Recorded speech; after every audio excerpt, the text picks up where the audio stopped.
जी हाँ, मेरी संसद मेरा गौरव, भारत की आन बान और शान, हमारी संसद, आपकी संसद, मेरी संसद मेरा गौरव। दरअसल भारत में नए संसद भवन के उद्घाटन को लेकर ना जबरदस्त राजनीति हो रही है, बवाल मचाया हुआ है देश में कुछ लोगों ने, जिनको बुरा लग रहा है। और यहां पर भी अटकाने लटकाने भटकाने का खेल शुरू हो गया, मामला सुप्रीम कोर्ट तक पहुंच गया, आगे बताएंगे वैसे आपको। लेकिन देखिए, वर्तमान में जो संसद भवन है ना, उसका निर्माण 96 साल पहले, 96 ईयर्स, 96 साल पहले, यानी कि साल 1927 में पूरा हुआ था, जिसे ब्रिटिश राज के आदेश पर तैयार किया गया था। आज भारत की बहुत सारी विपक्षी पार्टियों को नए संसद भवन में, जो देख रहे हैं ना आप, भारत की आन बान और शान, हमारी शान, मेरी संसद मेरी शान, बहुत खामियां नजर आ रही हैं। किसी को इसके निर्माण से आपत्ति है, किसी को इसका उद्घाटन पीएम नरेंद्र मोदी के हाथों होने से ऐतराज है, किसी को नया संसद भवन प्रधानमंत्री नरेंद्र मोदी का पर्सनल प्रोजेक्ट नजर आता है। कुछ लोग कहते हैं मोदी अपना घर बना रहा है। अगर मोदी अपना घर बना रहा है तो फिर आपत्ति क्यों कर रहे हैं? करने दीजिए, तो कर रहा है, लेकिन फिर भी आपत्तियां हैं। मोदी का पर्सनल घर बन रहा है, तमाम चीजें, लेकिन सही मायनों में समझिए, नया संसद भवन ना आजाद भारत में जनता का, जनता द्वारा, जनता के लिए बनाया गया हमारा अपना पहला संसद भवन है, हमारा अपना पहला। जबकि पुराना संसद भवन अंग्रेजों की गुलामी और उपनिवेश काल की याद दिलाता है। ठीक, उन अंग्रेजों की गुलामी की जो आज खुद अपने देश में एक नए संसद भवन के लिए तरस रहे हैं। जी हां, वो कहानी आपको दिखाएंगे, बहुत दिलचस्प। जो लोग आज भारत के नए संसद भवन का विरोध कर रहे हैं ना, उन्हें ब्रिटेन से आई ये तस्वीर देखनी चाहिए। आपको दिखाते हैं, देखिए ब्रिटेन, ये तस्वीर ब्रिटेन की संसद भवन की तस्वीरें हैं। ये तस्वीर देखिए, आज ब्रिटेन की संसद भवन की तस्वीर हम आपके लिए ढूंढ कर लेकर आए। जिन लोगों को गौरवान्वित नहीं महसूस हो रहे, जिन लोगों को परेशानी हो रही है ना नए संसद भवन से, पैसे की बर्बादी है, मोदी का घर है, तमाम लोगों के लिए आज हम ब्रिटेन की संसद भवन की तस्वीरें निकाल कर लेकर आए। सैकड़ों साल पुराने ब्रिटेन के संसद भवन की हालत यह हो गई है, ये कभी भी भरभरा कर गिर सकता है। इसी महीने की 17 तारीख को, बहुत ध्यान से सुनिएगा, इसी महीने की 17 तारीख को ब्रिटिश संसद की एक कमेटी ने एक विस्तृत रिपोर्ट जारी करके क्या बताया? बताया कि अगर इस संसद भवन की मरम्मत नहीं की गई और इसे फिर से नए सिरे से नहीं बनाया गया तो ये किसी भी दिन जमींदोज हो सकती है। रिपोर्ट में बताया गया कि ब्रिटेन की संसद भवन की छत कई जगह से टपक रही है, प्लास्टर जो है वो गिर रहा है। ब्रिटेन की संसद भवन में 2500 जगहों पर एस्बेस्टोस की वजह से छेद हो गए हैं और इस संसद भवन में बिजली की तारों की रिपेयरिंग आखिरी बार 1940 के दशक में हुई थी। ये जो बातें मैं बता रहा हूं ना, बस गौरवान्वित महसूस करिएगा अपने देश की संसद पर। मेरी संसद मेरी शान। ये मैं तस्वीर आपको दिखा रहा हूं। 2016 में से अब तक ब्रिटेन के संसद भवन में आग लगने की 45 से ज्यादा घटनाएं हो चुकी हैं। रिपोर्ट में कहा गया कि जर्जर हो चुके ब्रिटेन के संसद भवन के पैच वर्क पर हर हफ्ते, सोचिए कितना खर्च आता होगा, सोचिए आप, हर हफ्ते पैच वर्क पर कितना खर्च आता होगा? 30 करोड़, 30 करोड़ हर हफ्ते पैच वर्क पर खर्च हो रहे हैं। ब्रिटेन के सांसदों के पास 147 साल पुराने इस संसद भवन को बचाने का एक विकल्प है, वो यह कि संसद भवन को कुछ समय के लिए छोड़ दिया जाए। ब्रिटेन की संसद में इस संबंध में प्रस्ताव भी पास हो चुका है। नई अस्थायी संसद के लिए कई शहरों के विकल्प सुझाए गए हैं, लेकिन ब्रिटेन के कई सांसद ऐसा नहीं करना चाहते हैं। वैसे दो तस्वीरें देखिए, भारत का नया संसद भवन और ब्रिटेन की जर्जर संसद भवन, बस ये दो तस्वीरें आप देखते रहिए बस, क्योंकि मौजूदा संसद भवन की मरम्मत में 10 से 15 साल लग सकते हैं। मैं ब्रिटेन की संसद की बात कर रहा हूं और वहां के कई सांसदों को लगता है कि उन्हें बड़ी मुश्किल से वेस्टमिंस्टर के महल में, बड़ी संसद में बैठने का मौका मिला है। वो बाहर गए और दोबारा सांसद नहीं बन पाए तो इस महल में बैठने का उनका सपना अधूरा रह जाएगा। बहुत से सांसद लंदन से बाहर ही नहीं जाना चाहते हैं। उन्हें लगता है कि वो जहां रहते हैं संसद उनके पास ही होनी चाहिए, और बहुतों को नदी के किनारे वाला दृश्य पसंद है, तो बहुतों को आसपास के इलाकों में सांसदों को सब्सिडी देने वाले रेस्टोरेंट पसंद है। इसलिए ब्रिटेन के कई सांसद जर्जर हो चुके इस संसद भवन में बैठने के लिए भी तैयार है, लेकिन इसे छोड़ने के लिए नहीं। अगर ब्रिटेन की संसद की मरम्मत कराई गई तो इस पर 82,000 करोड़ रुपए से लेकर 1.25 लाख करोड़ रुपए तक का खर्च आ सकता है। और अगर संसद के सांसद नए संसद भवन में शिफ्ट होने के लिए नहीं मानते हैं तो इसकी मरम्मत का काम 76 सालों तक चलेगा, जिस पर 20 बिलियन ब्रिटिश पाउंड यानी कि 2 से 3 लाख करोड़ रुपए खर्च होंगे। और भारत के यानी कि हमारे, आपके, मेरे, हिंदुस्तान के 96 साल पुराने संसद भवन की स्थिति भी इससे कुछ अलग नहीं थी। सांसदों के बैठने के लिए जगह कम होने के साथ साथ भारत के पुराने संसद भवन की स्थिति भी अंदर से कमजोर हो रही थी। ब्रिटेन के सांसदों के लालच और सरकार के आलस की वजह से नया संसद भवन या पुराने की तरह से मरम्मत संभव नहीं हो पाई।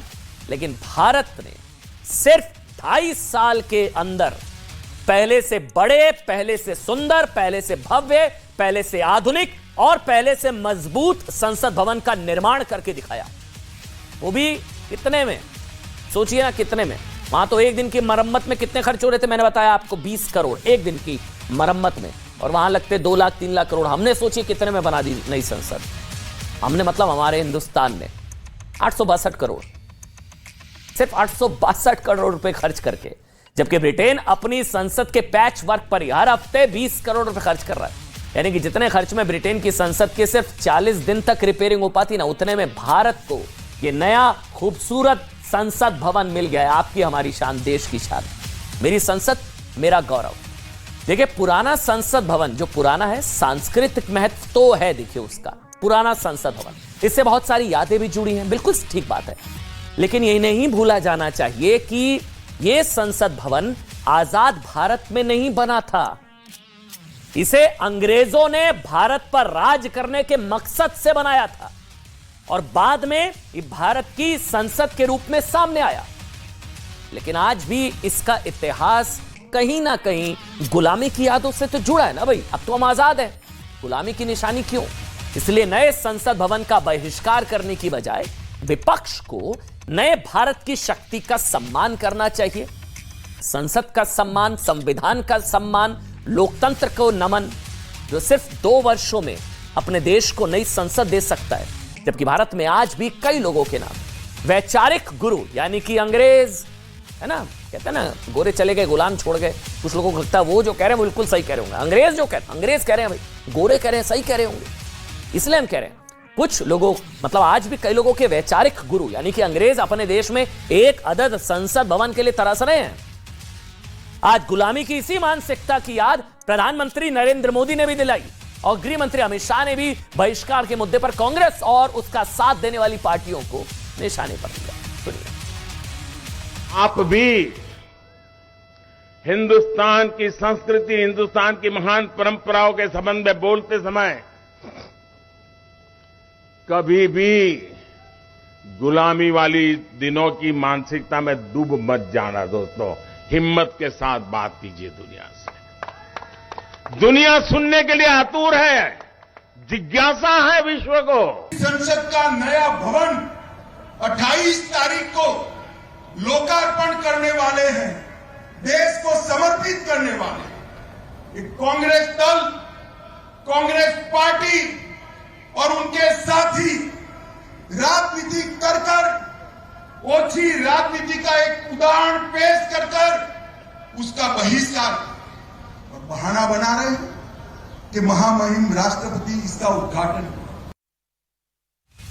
मतलब बेसिकली ना परिवार का कॉपीराइट, बॉस से फाइट, बॉस का ना अभी प्रधानमंत्री नरेंद्र मोदी को एल्बनीज।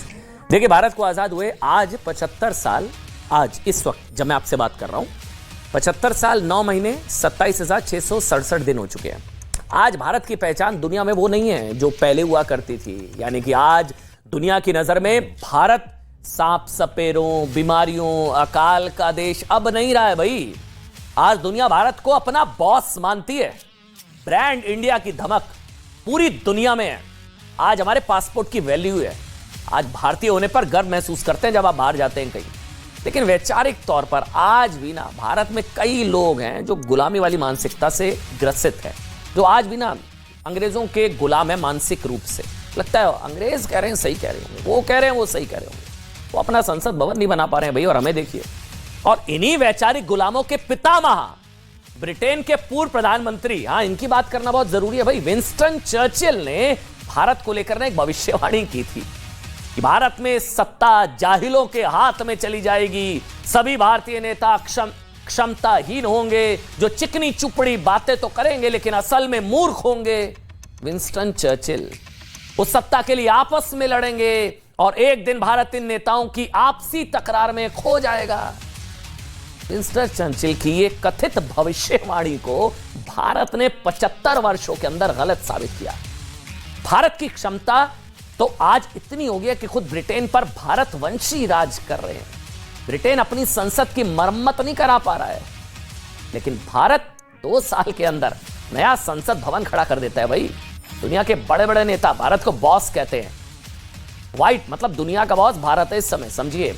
व्हाइट हाउस से लेकर यूनाइटेड नेशंस तक भारत का डंका बज रहा है।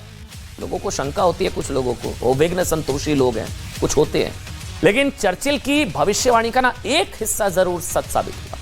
विंस्टन चर्चिल गलत साबित हुए, लेकिन एक हिस्सा उनका सही साबित हुआ। आप सोचेंगे क्या, उन्होंने तो सब गलत बोला, लेकिन एक सही साबित हुआ, वो ये कि भारत के नेताओं की आपसी तकरार, और उसी तकरार का नतीजा है कि आज आजाद भारत में पहली बार जनता द्वारा जनता के लिए बनाया गया संसद भवन विपक्ष को अखर रहा है। भारत में जो वर्ग भारत की हर नई गौरव गाथा का विरोध करता है, वो दरअसल आज भी उसी गुलामी वाली मानसिकता का शिकार है, जिसके अब जो कहानी सुनाने जा रहा हूं बहुत ध्यान से सुनिएगा। जिसके कर्ता धर्ताओं को तो 1947 में देश से बाहर कर दिया गया, लेकिन भारत के कई लोगों के मन में आज भी अंग्रेजों के वैचारिक उपनिवेश बने हुए हैं। सुनिए कहानी। आज जिन लोगों को नए संसद भवन का उद्घाटन प्रधानमंत्री द्वारा कराए जाने को लेकर आपत्ति है ना, उन्हीं के पूर्वज 1927 में अंग्रेजों द्वारा बनाए गए वर्तमान संसद भवन के उद्घाटन में पहुंचे थे। इन्हीं में से एक थे कौन? जवाहरलाल नेहरू जी के पिता और राहुल गांधी के परनाना मोतीलाल नेहरू जी। यह उद्घाटन समारोह 28 जनवरी 1927 को आयोजित हुआ था। इसमें मोतीलाल नेहरू समेत कांग्रेस पार्टी के कई बड़े बड़े नेताओं ने शिरकत की थी, जबकि इंपीरियल लेजिस्लेटिव काउंसिल का मकसद भारत पर शासन करने के लिए नियम कायदे बनाना था। इसका विरोध किया जा सकता था भाई, जैसे आज हो रहा है ना, उसी लॉजिक के हिसाब से इसका उद्घाटन का बहिष्कार किया जा सकता था उस वक्त, जैसे आज जिस लॉजिक के हिसाब से हो रहा है। लेकिन तब कांग्रेस के नेताओं ने ऐसा नहीं किया। ना उस समय के भारत के वायसराय लॉर्ड इरविन का विरोध किया, ना ही यह तर्क दिया कि अगर भारत में शासन की कमान इंग्लैंड के राज परिवार के पास है तो वहां के राजा से उद्घाटन क्यों कराया गया। भाई जैसा कि आज जिस तर्क के आधार पर नई संसद भवन के उद्घाटन का विरोध किया जा रहा है, तब नहीं किया। खैर बात देखिए इतनी ही नहीं है, तब के नेता अंग्रेजों की वैचारिक गुलामी को ना तमगा समझते थे। बात यह भी है कि जो चीजें भारत की विरासत थी, जिन पर गर्व किया जाना चाहिए था, जिन्हें सीने से लगाकर रखा जाना चाहिए था, जिन्हें देखकर सीना गर्व से चौड़ा हो जाना चाहिए था, उन्हें भी वैचारिक गुलामी में डूबे लोगों ने किनारा कर दिया। यह तस्वीर देखिए अब आप। इसका एक सबसे बड़ा उदाहरण है सेंगोल। हो सकता है आप में से बहुत लोगों ने यह सुना भी ना हो, शायद आप पहली बार सुन रहे हो। यही दुर्भाग्य है, यही सबसे बड़ा दुर्भाग्य है कि हमको पता ही नहीं सेंगोल क्या, कैसे, क्या, किसको कब मिला, क्या, कहां था ये अब तक सेंगोल। अब इसका जिक्र तो कल से हो रहा है।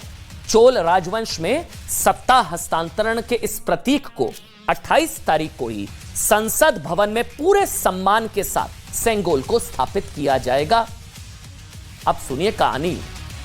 1947 में जब भारत की आजादी करीब थी, तब भारत के आखिरी वायसराय लॉर्ड माउंटबेटन ने जवाहरलाल नेहरू जी से पूछा कि सत्ता का हस्तांतरण प्रतीकात्मक रूप से कैसे किया जाए, क्योंकि सिर्फ हाथ मिलाकर या हैंडशेक करके सत्ता हस्तांतरण ठीक नहीं होगा। इस पर क्या हुआ, पंडित जवाहरलाल नेहरू ने स्वतंत्रता सेनानी, विद्वान और भारत के आखिरी गवर्नर जनरल सी राजगोपालाचारी से राय मांगी। नेहरू जी ने, सी राजगोपालाचारी तमिलनाडु से आते थे। उन्होंने नेहरू को सेंगोल के इस्तेमाल का सुझाव दिया। सेंगोल का अर्थ नीति पालन से है। यह एक प्रकार का राजदंड है। चोल साम्राज्य के समय दक्षिण भारत में राजा जब एक दूसरे को सत्ता सौंपते थे तो बड़े बड़े पुरोहित शिवजी के आवाहन के साथ, भोलेनाथ के आह्वान के साथ इस सेंगोल की पूजा अर्चना करते थे। हमारी सांस्कृतिक विरासत का एक बहुत बड़ा स्तंभ आप कह सकते हैं सेंगोल। फिर यह सेंगोल एक राजा से दूसरे राजा को सौंपा जाता था। सी राजगोपालाचारी के सुझाव पर ही नेहरू ने लॉर्ड माउंटबेटन के हाथों से सेंगोल स्वीकार किया ताकि सत्ता हस्तांतरण को प्रतीकात्मक रूप से पूरा किया जा सके। यहां तक आप समझ गए कहानी सेंगोल की जो इस वक्त है नेहरू जी के हाथ में। लेकिन क्या आप जानते हैं इसके बाद भारत की गौरव गाथा के इस प्रतीक का, सेंगोल का क्या हुआ, कहां गया, कहां नहीं गया? पता लगा किसी को? आपको पता लगा? कभी सुना सेंगोल के बारे में? कहां गायब हो गया, कुछ पता ही नहीं है। उसे ना प्रयागराज के एक म्यूजियम में रख दिया गया। प्रयागराज के एक म्यूजियम में रख दिया गया। ये हमारी सांस्कृतिक गौरव गाथा का सबसे बड़ा प्रतीक, इसको म्यूजियम में रख दिया गया। ये देखिए तस्वीर। अच्छा, और दिलचस्प सबसे ज्यादा क्या है, उसके दर्जे को ना एक छड़ी बना दिया गया। एक छड़ी है ये, सिर्फ छड़ी, गोल्डन वर्किंग स्टिक, यानी कि चलने के लिए प्रयोग होने वाली एक सोने की एक छड़ी तक सीमित कर दिया गया। देखिए आप तस्वीरें, golden stick gifted to Nehru ji. छड़ी, भारत की सांस्कृतिक विरासत गौरव गाथा सेंगोल अब संसद में शान से होगी, लेकिन अब तक कहां थी ये? म्यूजियम में रख दिया और छड़ी बना दिया। सेंगोल को छड़ी बना दिया। भाई प्रॉब्लम बहुत हो सकती है। मैं बता रहा हूं, ये सिर्फ राष्ट्रपति के उद्घाटन वाला मामला नहीं है कि पीएम ही क्यों करें उद्घाटन। ये मामला बहुत दूसरा है। ये मामला मोदी से नफरत का भी है, परिवार के एकाधिकार का भी है, परिवार के कॉपीराइट का भी है। मोदी एक चाय वाला कैसे यहां तक पहुंच रहा है और नई संसद भवन और ये सब कर रहा है, वो प्रॉब्लम है। और सबसे बड़ी प्रॉब्लम सेंगोल वाली भी है। नेहरू जी को तो छड़ी दी थी ना, छड़ी। आज तो सेंगोल सबके बच्चे बच्चे की जुबान पर है सेंगोल। लेकिन आज उसी सेंगोल को उसका सम्मान वापस देने का प्रयास हो रहा है। कौन दिला रहा है? प्रधानमंत्री नरेंद्र मोदी। सांस्कृतिक विरासत को सम्मान मिल रहा है, भारत की गौरव गाथा को फिर से पटल पर लाया जा रहा है। लेकिन कुछ लोगों को इससे भी परेशानी है। विघ्न संतोषी, आज सुप्रीम कोर्ट में भी याचिका डाल दी गई। आप सोचिए, सुप्रीम कोर्ट में याचिका डाल दी गई है। नए संसद भवन का मामला कभी सुप्रीम कोर्ट पहुंचेगा, कभी सोचा आपने? मतलब जिसमें संसद भवन का उद्घाटन एक तरीके से आप समझिए राष्ट्रपति के हाथों कराए जाने की मांग की गई है। अब आप सोचिए, पहले कुछ लोग सेंट्रल विस्टा परियोजना के खिलाफ सुप्रीम कोर्ट पहुंचे, अब नए संसद भवन के उद्घाटन को रोकने के लिए अपनी एड़ी चोटी का जोर लगा रहे कि नहीं, इससे नहीं, इससे कराओ, राष्ट्रपति से कराओ, पीएम से क्यों करा रहे हो? आखिर क्यों? इसलिए क्योंकि गुलामी वाली मानसिकता हर उस कार्य में विघ्न डालने की कोशिश करती है जिसके जरिए नए भारत का निर्माण होता है। और इस गुलामी भरी मानसिकता के कई उदाहरण देश देख चुका है। फिर चाहे मामला बीबीसी की डॉक्यूमेंट्री का हो, याद करिए, है ना, याद है जब एक विदेशी चैनल ने कोशिश की तो मतलब भारत की सुप्रीम कोर्ट द्वारा दिए गए फैसले के भी विपरीत जाकर किसी तरह से पीएम मोदी को गुजरात दंगों के लिए दोषी साबित करे। गुलामी वाली मानसिकता, गोरे कह रहे हैं ना, सही कह रहे होंगे। बीबीसी की डॉक्यूमेंट्री को भी इन्हीं लोगों ने हाथों हाथ लिया। डॉक्यूमेंट्री को देश भर में दिखाया जाए, इस मांग के साथ सुप्रीम कोर्ट पहुंच गए। अंग्रेज कह रहे हैं, गोरे कह रहे हैं, सही कह रहे होंगे भाई, हम कौन है? लेकिन उसी सुप्रीम कोर्ट द्वारा प्रधानमंत्री को दी गई क्लीन चिट पर उनका विश्वास नहीं था। दूसरा उदाहरण वीर सावरकर का है। मैं कह रहा हूं ना, मामला सिर्फ राष्ट्रपति के उद्घाटन करनी है, पेच थोड़ा दूसरा है। वीर सावरकर जिनकी जयंती के मौके पर 28 मई को देश के नए संसद भवन का उद्घाटन होगा। जी हां, बिल्कुल ठीक सुना आपने। वीर सावरकर की जयंती के दिन देश को नई संसद मिलने वाली है। वो वीर सावरकर जिन्होंने अंग्रेजों से लोहा लिया, वो वीर सावरकर जिन्हें अंग्रेजों ने एक नहीं दो बार आजीवन कारावास की सजा सुनाई। सुना कभी किसी को मिली? 2 लाइफ टर्म। जिन्हें काला पानी की सजा सुनाई गई। अंग्रेजों के सामने खौफ का दूसरा नाम थे वीर सावरकर। यातनाएं दी गई, कोल्हू का बैल बनाकर उनसे तेल निकलवाया जाता था। वो सावरकर जो अंग्रेजों के लिए खौफ का दूसरा नाम बन गए थे, उनकी जयंती पर गर्व का विषय है भाई, उनकी जयंती पर संसद भवन का उद्घाटन भी इन लोगों को सुहा नहीं रहा है। प्रॉब्लम ये है। प्रॉब्लम और क्या है? ये सब तो अंग्रेजों की वैचारिक गुलामी के परिणाम है। लेकिन संसद के उद्घाटन का बहिष्कार करने की ना कुछ और वजह भी है। जैसे भारत के संसद के उद्घाटन का विरोध की नहीं है, इस बहिष्कार में ना पीएम मोदी से नफरत छिपी हुई है। प्रधानमंत्री नरेंद्र मोदी का विरोध छिपा हुआ है। संसद बहाना है, मोदी निशाना है। आजाद देश का एक प्रधानमंत्री अपने देश को नई संसद सौंपे, यह बात कई लोगों को बर्दाश्त नहीं हो रही है। और खासकर वो प्रधानमंत्री हो तो फिर ये कुछ लोगों के लिए बिल्कुल बर्दाश्त से बाहर हो जाता है। समझ रहे हैं, चाय वाला कहां से ये सब। जबकि एक परिवार ने इस देश में ना जाने कितनी विधानसभाओं, संसद के भवनों, पुस्तकालयों, परियोजनाओं के उद्घाटन किए। हमने कल आपको बताया, कभी किसी पद पर रहते हुए तो कभी किसी पद पर ना रहने के बावजूद उद्घाटनों पर एक परिवार का एकाधिकार चलता रहा। कॉपीराइट हम ही करेंगे और कौन करेगा भाई। लेकिन तब किसी ने इसका बहिष्कार नहीं किया, कभी नहीं। हाँ, मोदी किसी भी चीज में हाथ लगाती तो वो इन लोगों के लिए जरूर अछूत हो जाती है। अगर मामला राष्ट्रपति के उद्घाटन का ही था या राष्ट्रपति के सम्मान से जुड़ा मामला था, तो 2017 में जब प्रधानमंत्री नरेंद्र मोदी के महल पर जीएसटी के लिए संसद में कानून लाया गया, तो विपक्ष और खासकर कांग्रेस ने संसद के मध्य रात्रि के सेशन का बहिष्कार कर दिया था। तब क्या वो देश के तत्कालीन राष्ट्रपति प्रणब मुखर्जी का अपमान नहीं था?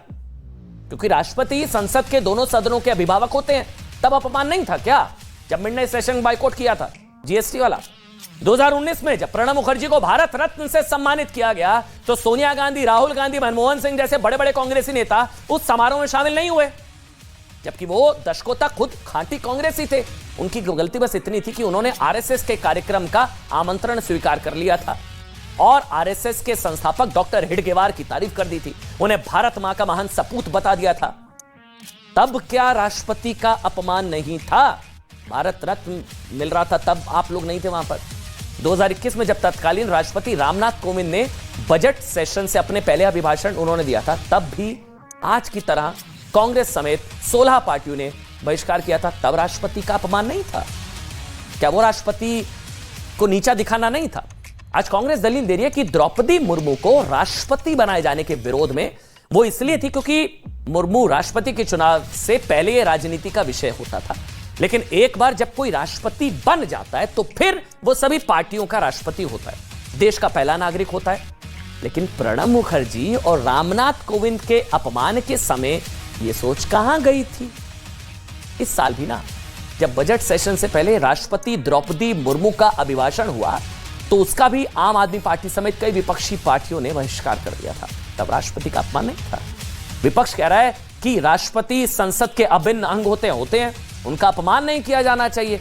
तो क्या उसी संसद में राष्ट्रपति के भाषण का बहिष्कार करना उनका अपमान नहीं है? इसलिए मसला राष्ट्रपति के अपमान का है ही नहीं। सेंगोल, सावरकर, मोदी से नफरत, परिवार का कॉपीराइट, दरअसल बात जो है ना, एक परिवार के कॉपीराइट को लेकर हो रही है।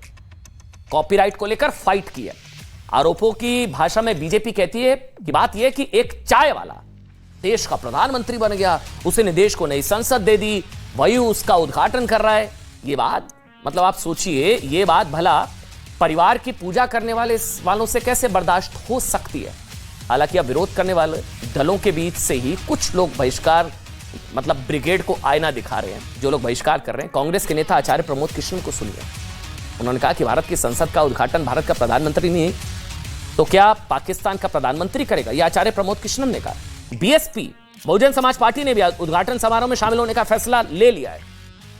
बरेली के मौलाना शाहबुद्दीन रिजवी ने नए संसद भवन के उद्घाटन समारोह का बहिष्कार करने वालों को निशाने पर लिया। उन्होंने विरोध करने वालों से पूछा कि नए संसद भवन का उद्घाटन भारत के प्रधानमंत्री नहीं करेंगे तो क्या पाकिस्तान के प्रधानमंत्री करेंगे? साथ ही उन्होंने मुस्लिम सांसदों को इस समारोह में शामिल होने के लिए कहा है। अच्छा, मजे की बात जानते हैं क्या है? मजे की बात यह है कि इस उद्घाटन समारोह के लिए जो कार्यक्रम आया उसमें राज्यसभा में विपक्ष के नेता का संबोधन शामिल है। उनको पूरा सम्मान दिया जा रहा है, लेकिन वो तो बाइकआउट कर रहे हैं। राज्यसभा में विपक्ष के नेता हैं कांग्रेस अध्यक्ष मल्लिकार्जुन खड़गे जी, लेकिन अफसोस वो खुद बहिष्कार ब्रिगेड का नेतृत्व कर रहे हैं, वो बहिष्कार कर रहे हैं। काश कांग्रेस थोड़ा रुक गई होती तो आज उनके सबसे बड़े नेता नए संसद भवन के उद्घाटन समारोह में संबोधन देते और दुनिया को बताते कि तमाम मतभेदों के बावजूद भारत का लोकतंत्र और भारत की संसद कैसे काम करती है। मिस्ड अपॉर्चुनिटी आप कह सकते हैं। छोटा सा ब्रेक।